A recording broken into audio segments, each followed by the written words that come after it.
Welcome, everybody. My name is Jodie Anderson, and I am the director of the UAF Matanuska Experiment Farm and Extension Center.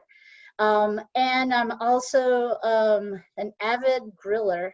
And so I'm super excited to be able to share with you tonight just a fun little uh, opportunity to maybe expand some of your grilling, maybe even possibly teach you something you haven't learned. And I'm just so interested in making good food, doing it smart, doing it safely. Really is what it's all about. And so, without further ado, as Melissa mentioned, there is an opportunity to interact through the chat box. So if you have any questions, please type them in. And Melissa, when I have kind of a break, or when there's a break in the action, or Melissa gets a question, she's really good about making sure that we get the question asked, and then I'll make sure to get an answer to you. Our format tonight is going to be a really short time here at the computer, and just a little bit of a presentation to give you some background ideas and information. And then I have a camera person with me today, which I'm super thankful for, Anne. And she's gonna video, and then we're actually gonna go out and grill. So I already have the charcoal going for one of our grills, and we'll start another batch of charcoal when we get outside. And we'll get to grilling right away. So I'm really excited about tonight, and I do wish you all were here, because you know, when you grill like this, there's so much food left. Don't worry, we'll eat it, but it'd be great to share it with you guys if you could. So anyway, without any delay, I do want to just give you some nomenclature. I lived in North Carolina for most of my growing up years, and this is where I learned how to barbecue. And barbecue is different than grilling, even though not so everywhere. So just to let you know that there are terms that are very specific to what we'll be doing tonight. What we're going to be doing tonight is grilling. Grilling is, as you see, I jokingly, it is a verb. It's, you grill stuff. You quickly grill meats, or vegetables or fruits, and you're doing it over a direct heat. One of our grilling techniques tonight is an indirect heat, but we're still doing it in a really fast period of time. So there will be, it's still considered grilling. It's not really about the instrument that you're cooking on, it's more about what you're doing. So you can use a grill to make barbecue. I know it's super complicated, but barbecue is it's a way to cook meats, specifically meats, over very long periods of time over wood smoke. And it is it's in North Carolina, it's all about the pig, really. I mean, you can't go wrong with the pig. But in other parts of the South, depending on the heritage of the area of the Europeans that came in, if it was more Spanish influenced, then pork was the meat. And if it was more German influenced, believe it or not, then it was beef. So that's why you have such a distinction between what is barbecue in the southeast region of America versus say like around Texas areas. But barbecue is a very slow concept. It's a very slow deal. Smoking is where you're curing meats, you're seasoning the meats, and you're doing a very cool temperature, very low and slow, and you're using wood as that smoke to cure your meats. And so the pictures that I've got for you on the upper left side that's a barbecue pit. That's an Eastern North Carolina barbecue pit. We can get into fights later, anyone who wants to, about what barbecue is and isn't, and what parts of North Carolina. There's huge fights, by the way. But The next picture on the left-hand side is bacon that we cured. Those are 3 slabs of bacon there that we cured and smoked. So that was a very long process. It took us 2 weeks to make the bacon, but once you've cured it, it takes, you know, about 14 hours to smoke it well. And then grilling is something that you do in an evening, like you come home from work and you grill. And that's what we'll be doing tonight. And the focus of our talk tonight is about grilling. So some of the basics. Well, you need a grate. Now, the reason that I don't have a picture of a grill on the basics picture, is because you can do this over a fire pit. Of course, when fire safety is like it is right now, and we're in red flag issues, you're not going to be doing this over a fire pit. But when the time is right and you have the opportunity, you don't have to have a fancy grill to grill. You can do this over a fire pit as long as you have a grate or a grill. And there are different shapes of grates or grills that you can use. I don't know if you figured it out yet, but I am a charcoal snob. And so everything that I'll talk about today has to do with charcoal. I once owned a gas grill, and it was just a convenience thing. It was to be able to cook, like, you know, something very quickly after dinner, or I mean after work for dinner. But I don't even own one of those anymore, and so I am very much a charcoal snob. And you'll see my setup outside when we go outside. I have 3 grills that I use, or 2 grills and 2 smokers, and I can use any of my grills as a smoker as well. So I love charcoal, love it. You need a grill or a grate to hold what you're grilling. You need a heat source, and that heat source can be wood, it can be charcoal, it can be gas if you have to, but that's okay. And usually it's a propane gas. You need safety gear, and you'll see that I have my fire extinguisher that we keep in the kitchen. When I grill, it comes out with me. It's a safety issue, and especially with the weather the way it is around here, it's been really dry. And I know we're in a contained, you know, grill, but it's very important to be safe. So I always have that. In terms of equipment, I think that it's critical to have a good set of tongs. And you'll see the tongs that I've got in this picture. These are really inexpensive. They also don't last a very long time, but this gets the job done better than anything else. Sometimes a fish spatula or a metal spatula is a good thing if you do lots of patties and burgers. But pretty much even patties, because you only turn them one time, only turn it once. I use those tongs exactly for that as well. You can get them silicone tipped and all fancy handles, and it's like anything else. You can spend a lot of money on this particular hobby, or you can keep it simple and still make amazing food. So I like to keep it simple.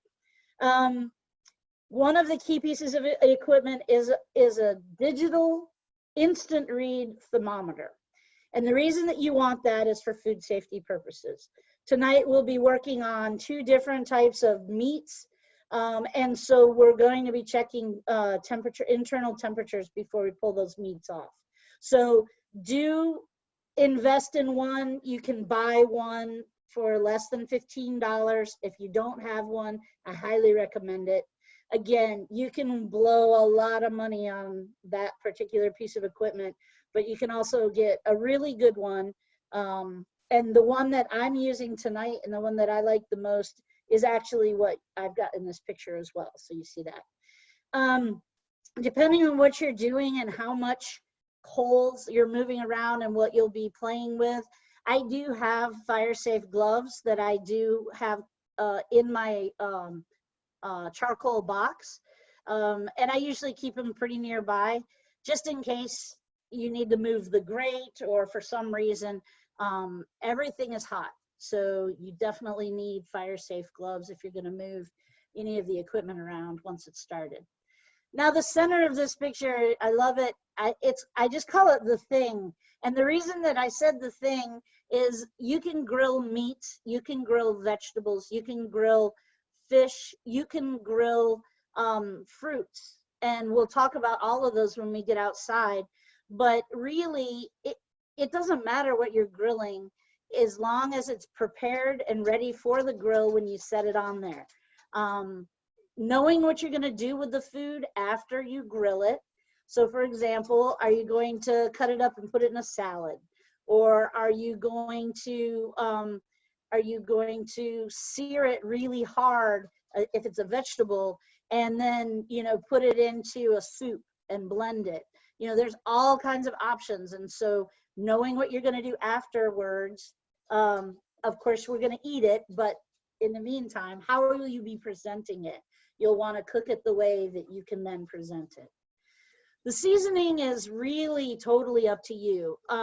You can spend a lot of money on seasoning mixes, or you can make your own. You can't go wrong with salt and pepper. I do recommend that if you make your own seasoning blend, do not add salt to it. Always salt separately. The reason is you can control the salt that way. If you put salt in your seasoning mix and you season your piece of meat heavily, you may not get enough salt on it, or you may get too much salt on it. So it just depends. And you'll see tonight, salt and pepper is very simple. It's really easy. It doesn't mess up. It's the best. Salt is critical for really getting the moisture in the meat going. And it really kind of pulls everything together, which is important. And then the most important thing, especially on charcoal, is patience. You have to have patience. If you're trying to rush something, you're gonna have crispy burnt chicken on the outside and raw chicken on the inside. No one's gonna eat it, and you've wasted your food. So the same thing is true with everything that you put on the grill. Use the grill to tell you where to put the meat, and we'll talk about that in just a little bit when we get outside. So tonight we're gonna do a couple different things. We're going to be cooking both a direct heat and indirect heat. So if you look at the picture on the upper left, you'll see the direct heat is when you're cooking right over the coals. And those temperatures can get well over 500 degrees. So know what you're doing when you're cooking directly. Indirect cooking is when you're using the cool side of the grill. You build your grill on purpose. You set it up where you have all of your charcoal on one side and you have your meat on the other side. You do this when you want to do especially chicken and ribs, turkey, roasts, and your fruits. You don't need them to have that hard, heavy sear. You don't need that super high temperature. You want them to cook, but you just don't want them to cook over such high heat. So you use an indirect cooking method. You can also do this on a gas grill, where you turn on the flame on this line, but you put your meat over here away from the direct. So you can set up a gas grill similarly with direct and indirect heat. I'm a charcoal snob, so that's what I do. So I'm gonna show you this method tonight, and we're gonna be using that with direct and indirect cooking. And I'll be doing pork steak over direct heat, and I'll be doing a Cornish game hen over indirect heat. And I'll show you what we're gonna do with that Cornish game hen when we get there. The other technique that's it's really popular all of a sudden, and it's super smart. This is called the snake method. And if you guys can see the two pictures in the lower left corner, you'll see that I have a round kettle grill, a large round kettle grill. You'll see that when we go outside. And what I do in the snake method is that you stack, it takes a while for the setup, but it's totally worth it. You stack charcoal, uncooked or unlit charcoal, around in layers, and this is 2 on the bottom and 2 on the top, about 3/4 of the way around. I was doing a really thick rib slab, and I knew that I needed low and slow heat for a long period of time. This setup right here, it took me into the 8th hour of cooking, and I didn't have to reheat any of my coals. I didn't have to start anything, because what you do is you put your wood that you're using as your smoking wood. In this case, I was using hickory. And what ends up happening is that you start some charcoal, and so this is the bottom left-hand corner. You see the gray charcoal that started? You put that at the beginning of your snake. And then what happens is that slowly that started charcoal will heat the next charcoal, and then it just keeps going and it connects to each other. It's overlapping. So this snake will give you a low and slow heat on the meat for a more gentle cooking, almost a barbecue or a smoke. And so this is a method that I've been using quite a bit for ribs especially, and also roast. So a longer, you don't want that heat, super hot, high direct heat, and you don't have to touch it. It just keeps going on its own, which is awesome. So the last picture that I want you to see is a picture of our Thanksgiving turkey. I think this was 2 years ago. The one from last year is a different picture somewhere. But this turkey was cooked in an indirect method. But if you notice, that doesn't look like the normal shape of a turkey.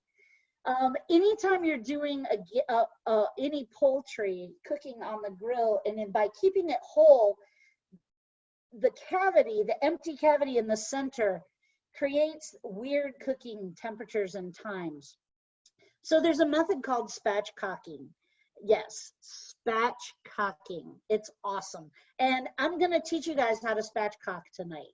It's very simple, and you just need a couple things and a little bit of elbow grease, and you'll end up with a very flat piece of poultry that's whole that you can grill very consistently. You don't have some parts cooked and some parts not. And over indirect flames or over indirect heat, you end up with a very evenly cooked piece of poultry in a really short period of time relative to if you kept the poultry whole.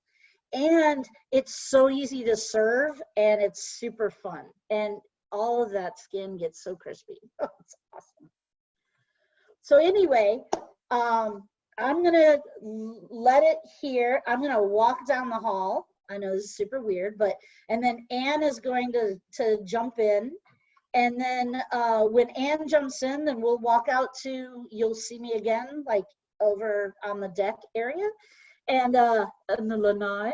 And then we'll talk a little bit about what's happening, and we'll start grilling. So if you guys have any questions, please ask Melissa, and she's going to ask us, because Anne will be able to hear her. And if you have questions later that you forget, go ahead and feel free to write down my email address and touch base with me as soon as you can. All right, I'm gonna mute myself and I'm gonna run away.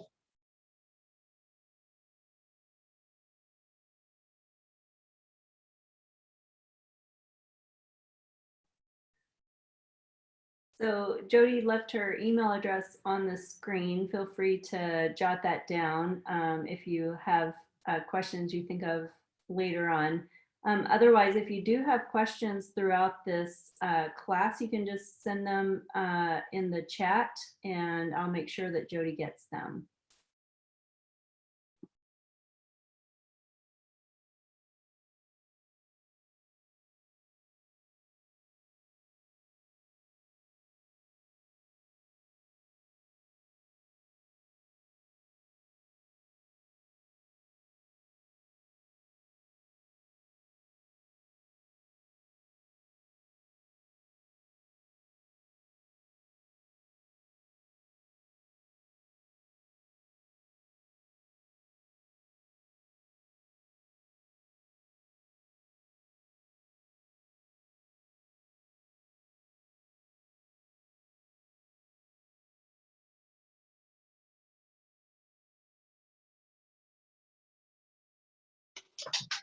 Yep. Welcome to the deck, everybody. So, this is my setup, and Anne is gonna step out here for just a sec because we're gonna move everything outside now that it's not raining. Hooray! This is my husband, Randy. Hi, Randy. Hi. So, this is an offset smoker because the smoker box is here, but at the same time, I also use this like a grill. So I'm going to be using this as a grill tonight. This is going to be our direct grill, direct heat grill. This is my Weber. Oops, sorry. No commercial names. Not endorsing any particular thing, but this is a kettle grill. And what we've got here is we've got some coals that I started, and you guys can tell that I can keep my hand over the coals and I don't move them away right away, but I know for sure that it's really hot right in that spot. And versus this spot here, not so much. And this is really important as you go to set your grill up and you put your meat down, is understanding where the hot spots are. So this is where we're going to do our indirect grilling. And so right now, I've got my grill. The coals are good. I'm going to go ahead and clean. And I don't know if Anne can show you guys. She probably can. A close-up, but you can see that there's definitely a line here between where the coals are and where the coals aren't. This is that indirect concept. Having a kettle drum or a kettle grill allows for the heat to roll like this in a convection concept. So you're going to get this heat is going to eventually move over to this side. So with most of your charcoal grills, you always are able to control your air. In this particular brand, I love so much because these are very tight, both at the top and at the bottom. And so you can adjust these for airflow in, underneath. And remember, this is actually, you know, fire, so you need oxygen. So the more you open your vents, the hotter it'll be, but the faster it'll burn. So we're gonna come over here. This is I keep just a tote out here that I keep all of my charcoal stuff in. And if you notice, I have a lot of old bags. I keep the bags because I don't use charcoal starter. I find it to be kind of gross and silly. So what I do is, this is called a chimney starter. I put the old bag, I tear it up, put it down here. Then I add my fresh charcoal up top.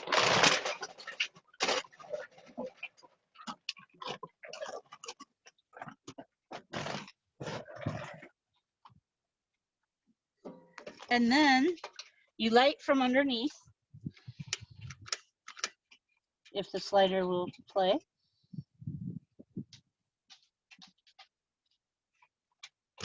Yeah, jerk.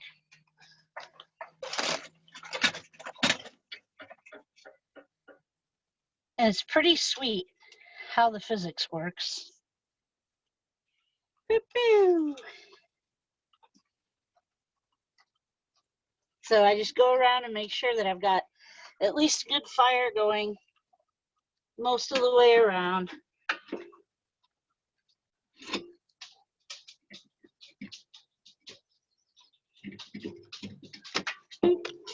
Come around here.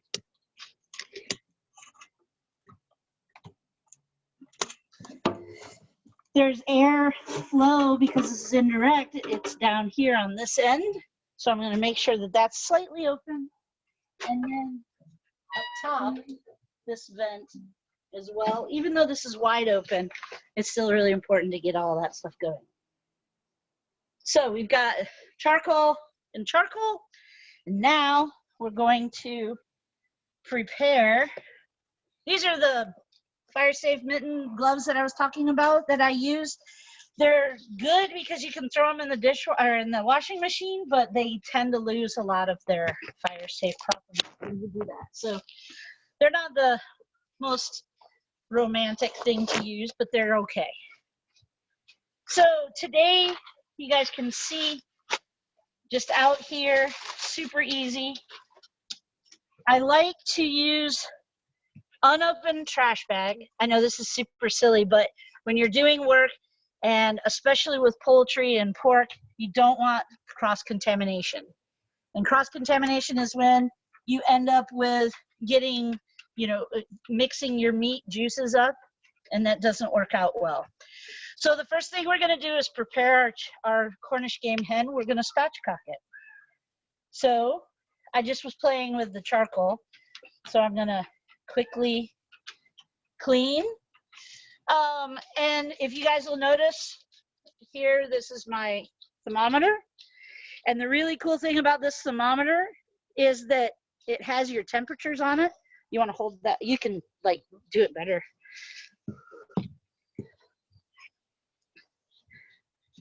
So we're gonna spatchcock this little dude. Hey, You can Jody. do this with any poultry. Yep. While you are opening that up, can you explain how much the vents need to be open, or how you determine how open the vents need to be on the kettle grill? Yep, I sure will. When I am doing something that's a quick burn, like steak or brats, hot dogs, hamburgers, something like that, I leave all of the vents wide open. Get the most heat. You want that sear. It's going to be the best thing for you. When I and right now I wanted those coals to kind of wake up a little bit and get warm again. So I opened all of the vents right now. What I'm going to end up doing when I put this Cornish game hen down on the grill, I'll close those probably a quarter of the way, or so they're a quarter of the way open. And that way it's oxygen's getting through, but it's not roaring. And that's the way you can control your heat. So this is where you get really familiar with your poultry. Get familiar with it, find the tail and the backbone. Okay, so this is the breasts. And on the back, you're gonna turn it breast down, grab a good sturdy pair of kitchen shears. They're amazing. And I just sharpened these, so it shouldn't take very long. And what you're gonna do is notice how I've lined up right on the right side of the tailbone, and I'm just gonna cut the entire tail out. See how simple that was? Boom.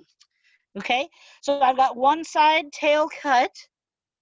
Now what I'm gonna do is do the exact same thing on the left side of the tailbone. So now I've got the tailbone here, and I'm holding carefully here. I'm not gonna move my hand that I'm holding the tail, but I am moving up the backbone. And boom, you're done. You've almost finished spatchcocking. Will you please? There we go. Now, this piece, I would throw that in the stock pot. So what I do is that we have bags of frozen bits and pieces of different things that we've done, and we end up getting all of that and throwing it into the pot. Now, this is the weird part. There's a wishbone that sits right here. This is the front of the breast. The wishbone connects down in this joint here and this joint here. That wishbone needs to come out. So with a knife, again, sharp knife, go find the wishbone with your finger, with your thumb, go under it with the knife, pop through, make the hole large enough, and then with your finger, reach in. You see, now we've got the wishbone. We're gonna get rid of him down here. Just pop it. Work your finger up to the wishbone where it's connected to the breast which is there, and then work your way back down here, and there's the wishbone. So you've removed the wishbone. Now you're going to take, this is a little bit, some people find this really rough, and of course bigger birds, it's even more rough, but you see what I did? I basically opened up the thigh, grabbed the thighs, opened them up, grabbed the wings, open them up, and you see the breast is still pretty, it's pretty up. You're gonna break the breast. So to show you, we're just breaking this down here, this bone here, snap it there and there. And you can do that from either side, but it's easier here. And once you pop it, do you see how smooth that and flat lays? Yeah, the whole goal is that you want the thighs, which are the slowest cooking part, to be the same thickness as the breast.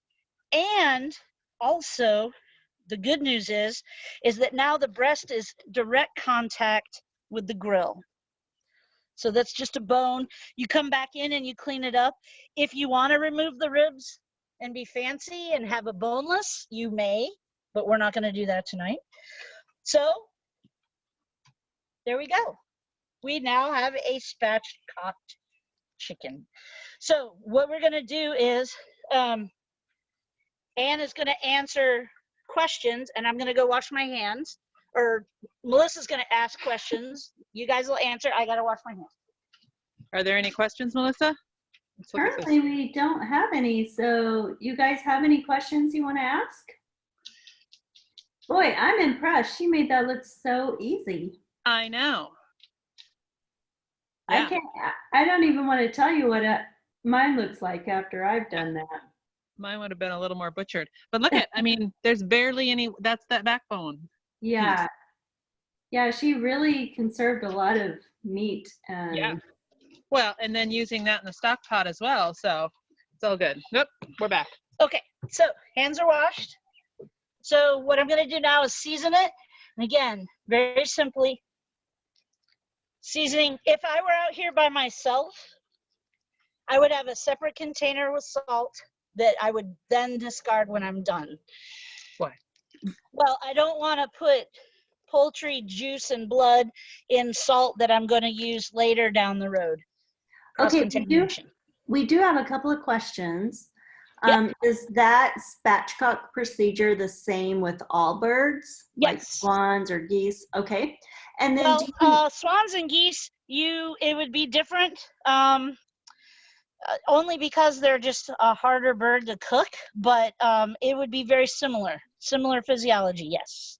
Okay, and then do you know the origin of spatchcocking? Is it German or? I would assume it's German.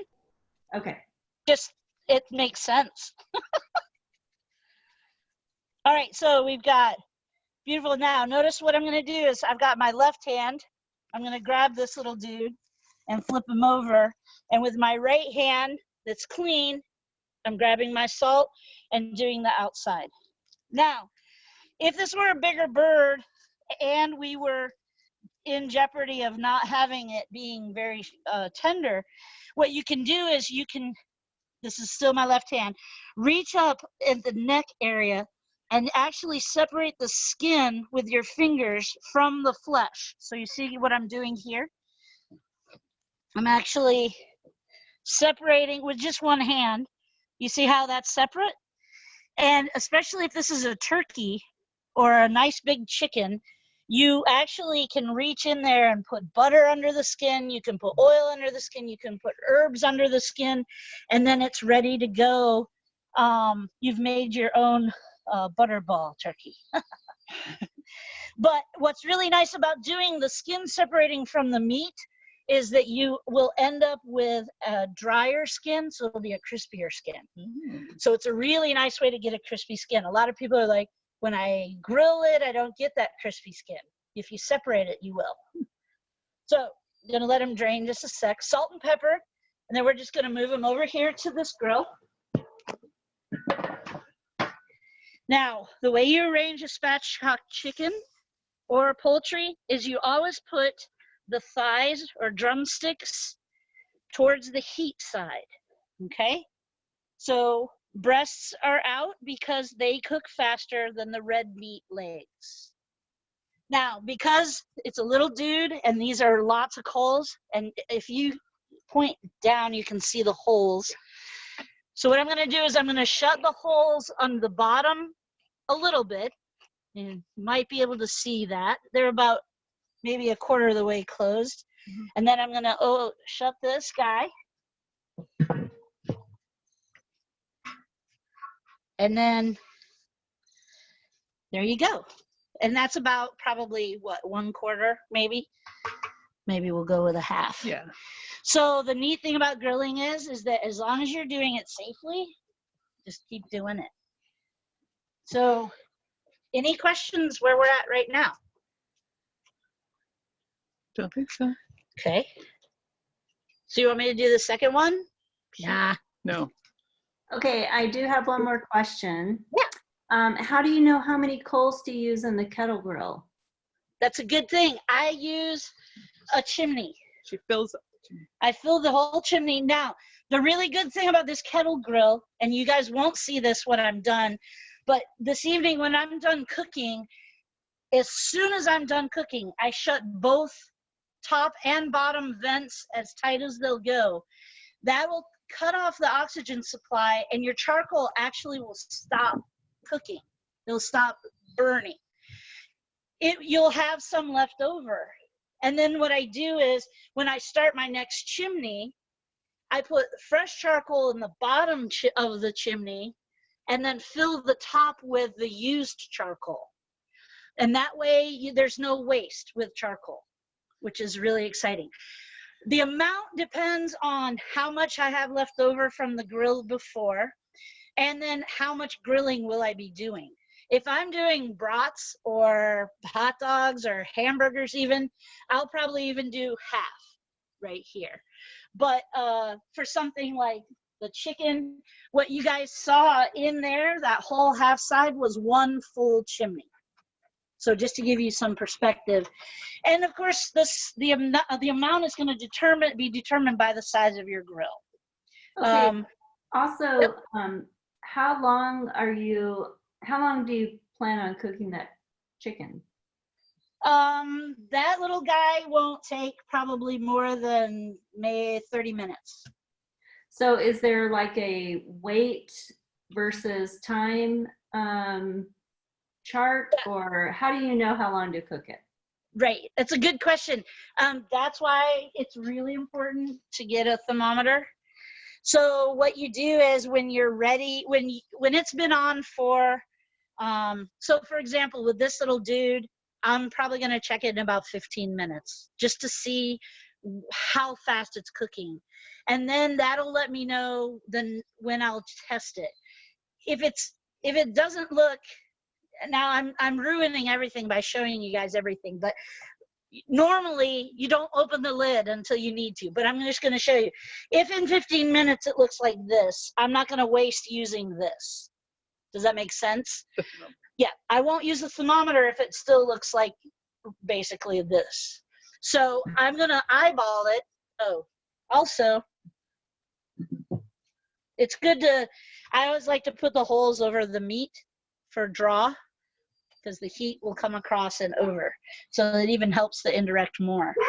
But if in 15 minutes the skin is starting to brown and it's looking really good, then I'll feel it. This is weird. I'm gonna tell you guys something that's a really fun thing. So right here on your fingers, okay, if you take your right hand, this is still my gross chicken gut or Cornish game gut hand, so my left hand doesn't count.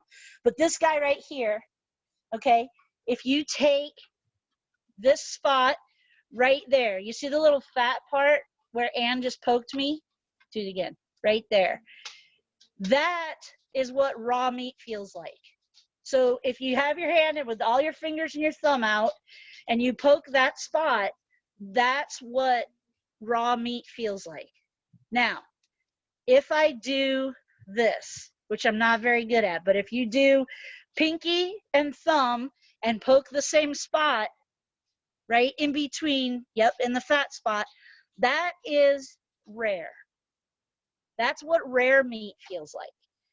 Do this one. That same spot feels like medium rare. This is medium with your middle finger. and with your pointer finger, that's well. And so if you want, go ahead and play with that, because the cool thing is it's really true. So come over, I just want you guys to see. So this is a pork steak that we'll be cooking.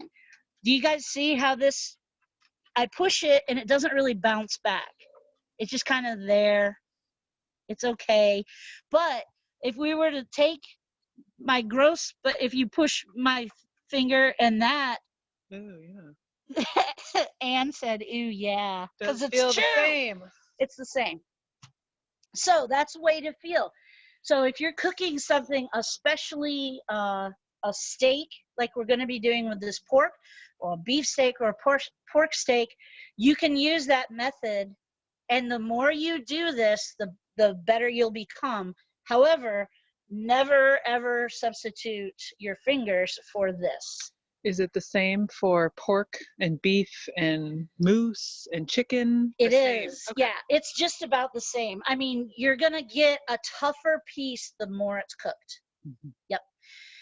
So usually I'll feel, you get very comfortable with the meat on your grill, and I'll feel it. And when it starts to feel like this feeling, the medium feeling, that's about when I'll just check its temperature.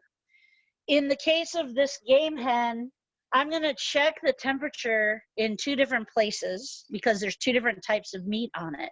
The first place I'll check is right next to the thigh. Remember how the thigh was open? I'll take right next to the thigh bone because that's the deepest red meat, and that takes the longest, and I'll check that temperature. And then I'll check inside the breast. Away from the bone. You want to not hit bone when you check your temperatures. The nice thing about these instant read thermometers is they're just that. You put it in and you can see it. The only thing I don't like about this particular one, this particular thermometer, is the on-off switches right on top. Ooh. And so usually I'm putting it into the meat this way. And then I look and I'm like, it's off. And anyway, but it does have this cool mechanism. Oh, it has a swivel head. Oh, Is that one of those you can leave in on the grill or no? You shouldn't leave this in. Okay. Yeah, you should just get an instant read and take it out.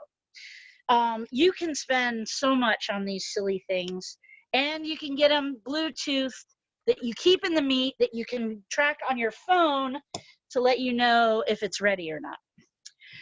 I want you guys to see, and so Anne's going to do this and not melt her phone, but can you see the white on the coals? If people can see the white on the coals, that's when the coals are getting ready to be cooked on. They're almost ready. So for the sake of the fact that we're doing this and of ease, what I'm going to do is I'm going to go ahead, keeping everything inside. So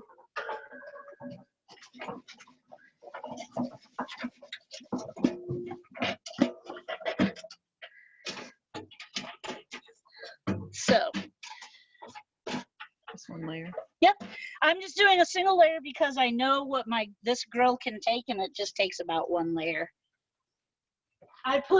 Now when you put your chimney down, I have a concrete paver that I set it on because it's super, super hot. I mean, you've just had super hot coals in it. So there's that.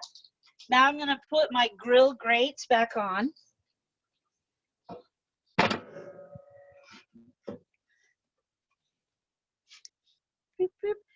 And I've mentioned not much about the veggies. Well, this is why we have the gloves. I mentioned a bit about veggies. Vegetables and fruits are amazing on the grill.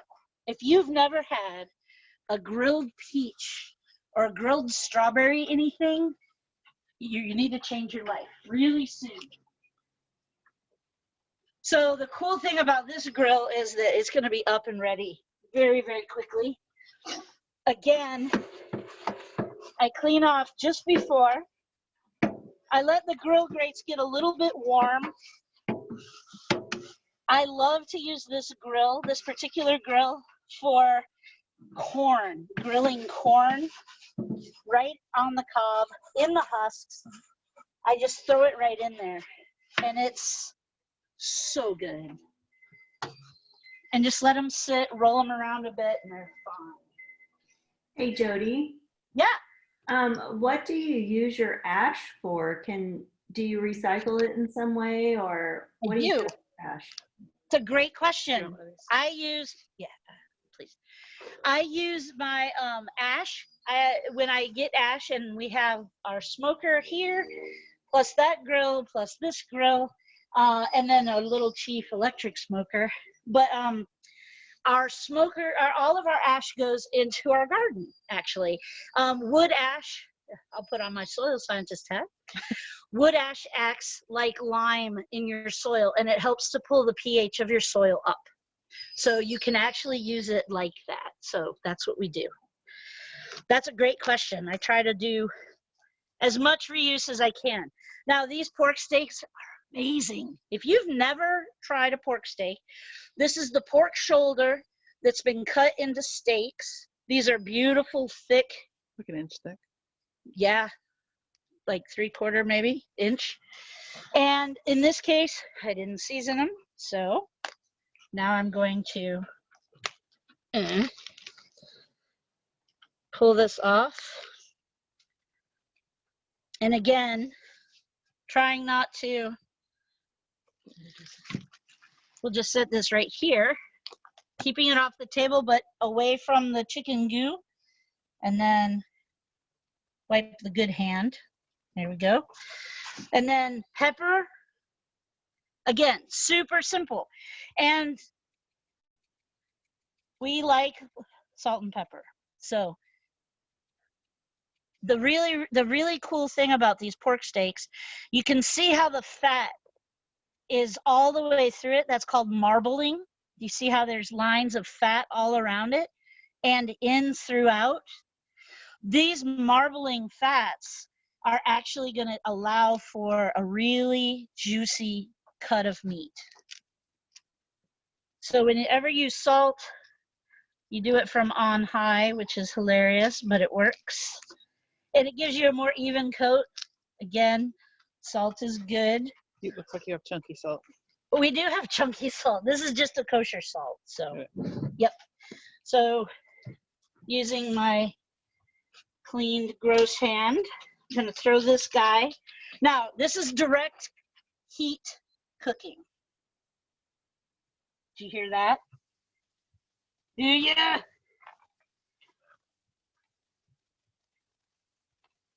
Okay. Now I'm going to season that side very quickly. Always season the side down first. Then you can come back over. Salt and pepper. Of course, if it's super windy or crazy weather, you can do this ahead of time and let them sit. You can let the woo, that's hot. So if you can't keep your hand over the coals longer than I can, then it's probably over 450 degrees, which is great. That's exactly what we want. This is the reason you don't do it on the grill, because of the heat, and I'm just throwing it on. So we're going to shut this guy. Boom. Hey Jodie, would you cook your meat differently if you use like a marinade or a liquid-based seasoning? Nope. I would. The only thing I would do differently, I'm going to put these inside so they don't get wet. The only thing I would do differently, if I had a wet brine, say for example, and I let it go, is I would, if there's any chunks of anything in the brine, like say garlic, right? Like big pieces of garlic or onion, or maybe orange is delicious with your poultry. I would make sure there's no chunks of anything on the bird, on the meat at all. Wipe it down, and then I would just go ahead and put it on the grill as is. So a dry brine or a dry rub is as simple as salt and pepper, and you can put that on before, let it sit in your fridge. It's always good to bring especially red meat out, so pork and beef, about a half an hour. Get the temperature of the meat up to almost ambient temperature before you throw it on the grill. It causes it to seize up less, and it just makes it for a little bit more tender meat. Of course, with poultry, you won't be doing that. And also with a wet brine, you have to make sure that it stays cold the whole time. So you don't just put your meat in a brine in the morning and leave it in the sink and go to work. You have to make sure that once you brine it, you put it in the refrigerator or in the cooler with ice and that sort of thing to keep it really nice and Can I cold. look at the smoke? Yeah, check out the smoke coming from this guy. So we're doing a really hard cook on these. And I'm not using any wood. I'm just doing charcoal only. I just don't usually add wood to this sort of thing, just on a normal day. So we have another question. Yep. Lots of recipes have been recommending grilling from frozen. Would you recommend always bringing it to room temperature for that 30 minutes, or what's your recommendation? I prefer to do it not from frozen, specifically because I like to be in control of the meat at all times. If you guys remember seeing that chimney, right, and how crazy the flames were coming out, I've actually set this grill grate directly on the chimney with flames coming out of it and seared our ribeye steaks on it, because both Randy and I like a medium rare steak with char. We love the char. So we always make sure to do something like that. But going from frozen, you're gonna end up with a nice medium rare center and not worry about overcooking the middle. And I would say that if you're new at this, that's probably a good trick, especially if you like a little undercooked beef, medium rare beef. It's a good thing to do because the outsides will look done and you're not used to doing this yet, and that's okay. But I like the process of this. I like how I'm involved with the cooking, and so I actually don't do it from frozen. I would never do poultry from frozen. I would, if anything, it would only be beef, but even that I don't do. Good. So this is beautiful. Well, this is what we love. Now, not everyone likes it this way. Simple tongs. See how simple these are? Now, this is going to be really charred, and some of you guys are going to freak out. This is my favorite part, the char. So now, notice we've got a few coals up here, and they're really not involved, right? Well, we did that on purpose because, oh my goodness. What is that? These are beautiful fresh asparagus. When you buy asparagus at the store to grill, do me a favor and opt for the biggest, fattest asparagus you can find. The reason you do that is because once you cook them, and to get them a nice, yummy flavor on the grill long enough, the super thin, pencil thin ones get too mushy. So you've overcooked them. So because these coals are still really, really hot and I don't want to set these on fire, this basket is awesome, this grill basket right here. And I turn it over, right, and start this way. So it's still far from the coals, but it's close enough. And so once I flip the steaks, and now, so Anne's already felt it. So Anne, now feel this. Oh, yeah. You see the difference in the raw feel and that feel. So even that is cooking. So now, if you really want to be a fancy griller, you're doing something fancy for a friend or people you need to impress, leave your steak down. You see the grill marks. Halfway through the cooking, you turn it 90 degrees and you'll end up with your fancy grill marks. I don't squirt water because that's what That's what that's for. And I control it with airflow. And we like char. Know that the more fatty things that you cook, the more the flare up could be. So we don't have a whole lot of time left, but I do want to show you guys the progress on this little dude. So check it out. So I don't know if you guys can see this, but the water is boiling under the skin of that chicken leg, right, or of that Cornish game hen leg right there. That's pretty amazing. Beautiful. Yum. So once everything is cooked, and so you're going to on a steak, usually for us, what we'll do is it's kind of a char thing for us, but usually you'll have time, and you never want to turn something more than one time.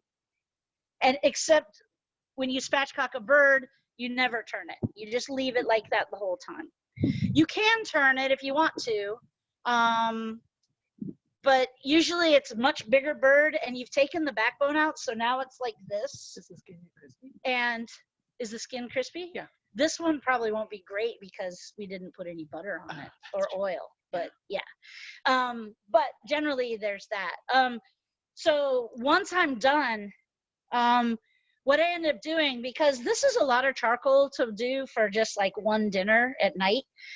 So what we'll do is I'll go back inside just before I'm done cooking all of this stuff and raid the meat drawer and the fridge and see if anything's thawed out, like kielbasa, brats, maybe even some hamburger patties that we didn't use the night before. And then I take my main food off and I set those things on. Things that are safe, it doesn't matter if they get a little overcooked, it's fine. You're gonna reheat them the next day anyway. But it's a really nice way to use up the heat from those coals and not lose it by just shutting it off. The other thing to do, which we learned a few years ago, and it's magical, and this is what you have to try. You need to get some fresh strawberries or some fresh peaches or some fresh plums. Any stone fruit is amazing. Cut it into slices. Just after you take all your meat, close all of the holes on your grill up. Just close them up tight. And then set your strawberries. On foil or just Nope, straight on? Straight on the grill. Set your strawberries down, set your peaches down, set your plums down, and then go in and eat dinner. The residual heat from those coals is enough to just kind of warm and grill those fruits just right. And then it's time for dessert. And you come out and you pull them off the grill, serve it with some fresh vanilla ice cream, or maybe some homemade whipped cream with a little vanilla. They're amazing. So I'm just saying. So you have officially made me hungry. Thank you so much. We are just about out of time, so I want to run a few more questions by you. Absolutely. So when you use wood, do you soak it? No, I do not. And I also I'm gonna use chunks and not the little sawdust.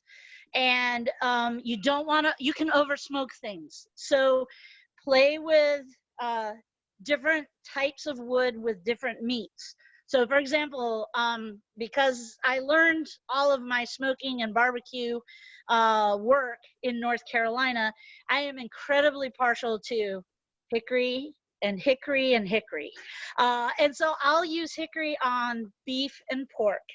I'll use alder on fish and vegetables. And I'll also use apple on poultry. So there are different things. Mesquite, and I know Melissa, you Texas girl, mesquite is the Texas wood. It can be very bitter if you over smoke it. Do not use spruce. Just don't. Do not use cottonwood. Bad ideas. But alder can be used, that's up here. And that's probably the only wood that I would use if I used wood at all. Great. There is a question about soaking cedar planks for salmon. You can do that, certainly. And if you were going to do your salmon that way, then yes, you'll need to soak that cedar plank for quite a while until you know that that whole wood is saturated. And then what you're doing is, don't expect a crispy skin. You're going to have a nice, like steamed salmon from that cedar plank. Okay, great.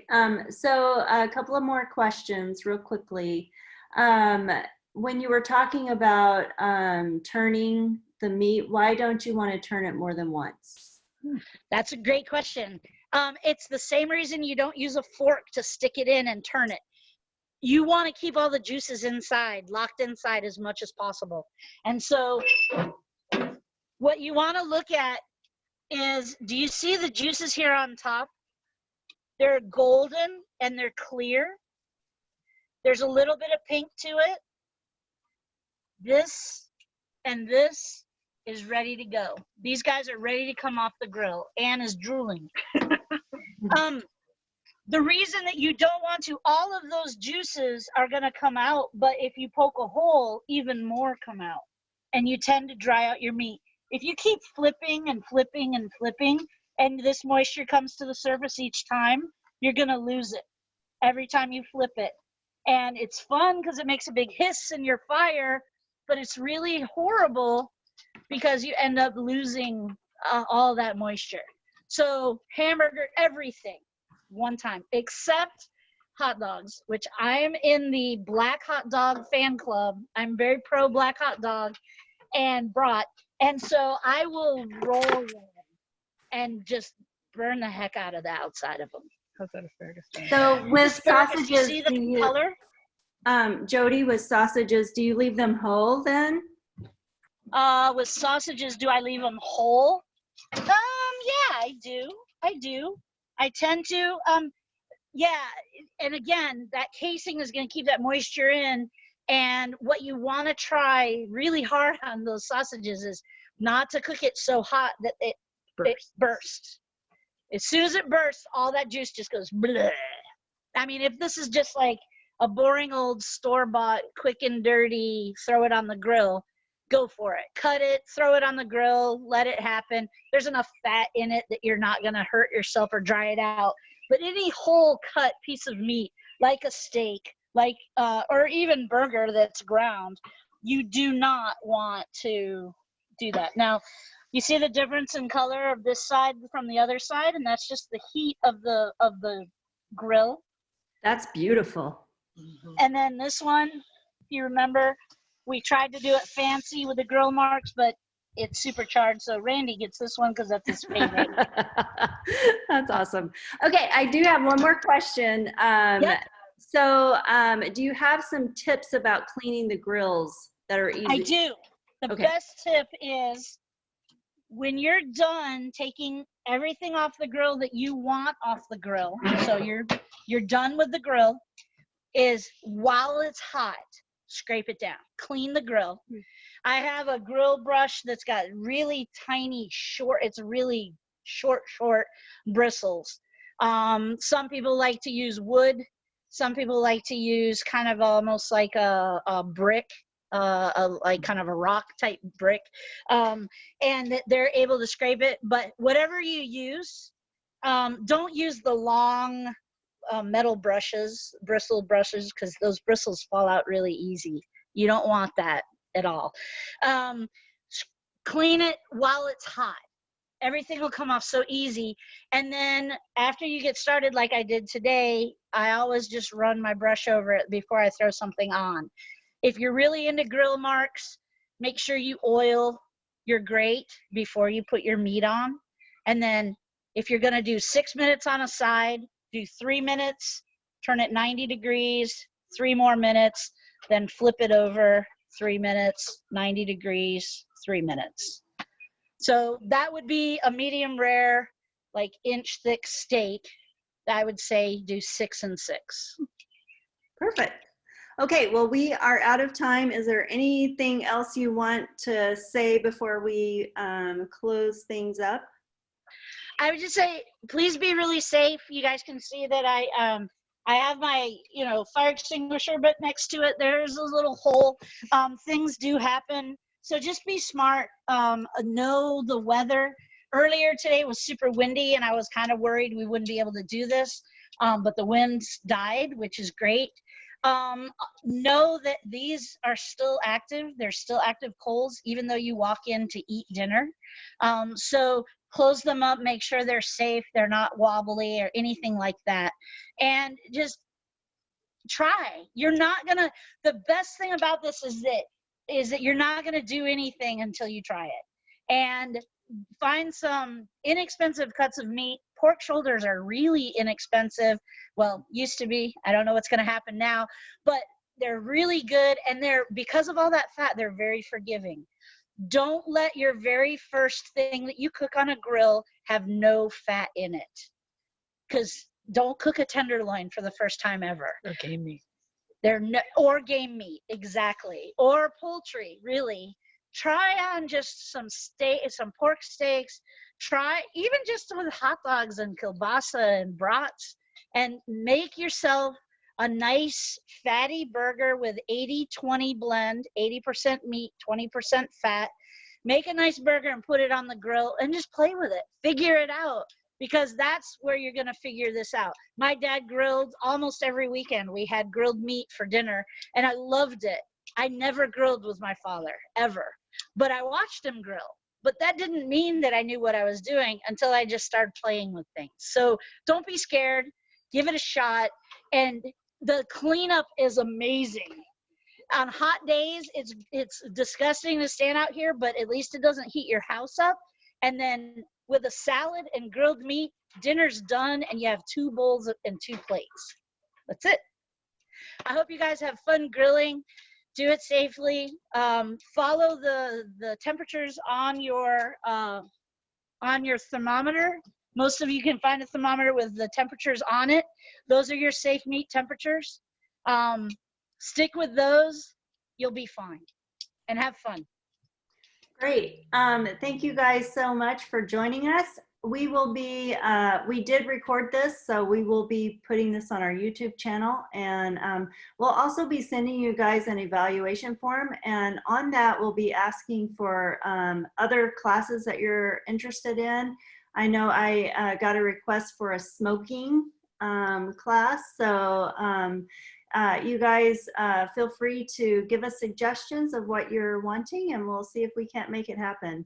Thank you, Jodie and Ann, for a great class, and you guys enjoy your grilled meat, and we will talk with you later. Thanks, everyone. Bye, guys. Bye.